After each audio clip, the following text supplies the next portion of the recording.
Our planet is very beautiful. There are a lot of deep seas and mighty rivers, high mountains and great forests, wide plains and green valleys. We think that whatever we do, the Earth will remain the same. But we are wrong. Nowadays, our planet is in great danger. The world is too polluted. Here are significant current environmental issues. Pollution. Air pollution is threatening everyone on Earth.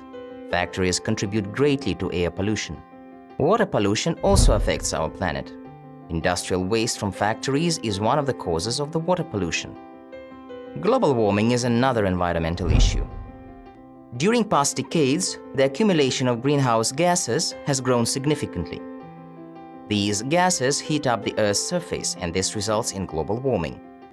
Global warming leads to climate changes, droughts, diseases, and increase in hurricanes frequency. Deforestation is also a serious ecological problem. Deforestation is when forests are destroyed and not replanted.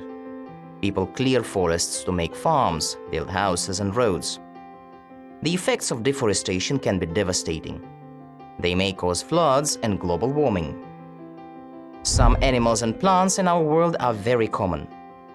They are not in danger of disappearing. Other species are very rare. Sometimes only a few of them are left. Such species may disappear forever. These species are endangered. Pollution, climatic changes, acid rain, deforestation are the reasons why most animals and plants have become endangered. It is high time for us to take the right action towards saving the Earth from major environmental issues.